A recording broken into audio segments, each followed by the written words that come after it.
Lance, pretty disappointing result. Yeah, I think today was, the perfect day for a draw. We haven't had one all season. I think where the game was panning out, I think it was typically that really. Disappointing thing from our point of view is that Haverhill have a good side, very very strong side, and we gift them 2 goals. And we've said as a group after the game that if we are to compete in that top 5, we've got to stop giving silly goals away, because most of the teams we play against don't gift us goals. We have to work for it. And today we've gifted them with both goals in a sense. The first one's not being ball side early enough, and the second one is a communication thing. But you should still deal with the ball, and these are finer details that actually make a big difference. And overall, I don't think there was much between the 2 teams, and I think that we get back into it with Harry's header just on a stroke of half time, which I thought the last 10 minutes of the first half we deserved. We haven't been good enough in that first 35. We weren't strong enough, weren't aggressive enough, and Haverhill came here with a point to prove. And we get on at half time 1-1, and I think the second half was pretty much going through the motions in a way that to become a 1-1 and both take a point. So yeah, disappointing 95 minutes, and we have to move on. And I think one thing we've got to try and do is get a bit more consistency about us, and not whether we win 4 or 5 then lose 4 or 5, or win 1 lose 1. We've got to get a level kind of playing field where we're consistently in games all the time. Quite a physical game today. A lot of challenges flying in. Yep. Do you reckon that affected the game? Not really.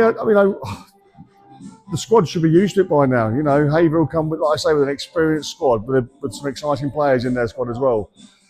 And they started brightly. They started aggressively. They won the first ball. They won the second ball. They were in and around the referee when decisions didn't go their way. We, as old experienced players like myself and such, that's what you did naturally, and that's what they have in their squad. But you expect games to be physical. Against 2 sides that are vying for a playoff spot. So I wouldn't expect anything less. And I think that apart from that, yeah, we've got 1 or 2 knocks because of it, but that's part and parcel of the game. One of those knocks is Josh Pope.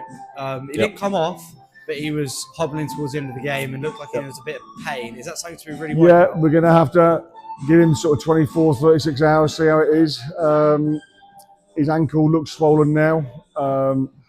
Hopefully it's nothing serious. It's one of those where it's like he's just twisted it slightly today and gets through the game, but only the next 24, 48 hours really will tell. So yeah, it's a problem for us, but we'll have to deal with that if it arises.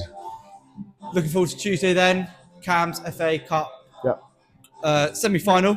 We're away to Ely. Does it get bigger than this? Yeah, it's a great game to have. We always say, once you've lost the game, like we did against Lakers, then go to Walsham and play like we did. Today's no different. It just so happens to be in the semi-final of the Cam's Invitation Cup. We'll go there with full of confidence still. We have a decent squad, so maybe we make 1 or 2 changes perhaps. But, it'll be another physical game, because that will be certainly like a local derby. And it's the first of the 2 showings within 10 days. So hopefully we can go there and put a good account of ourselves.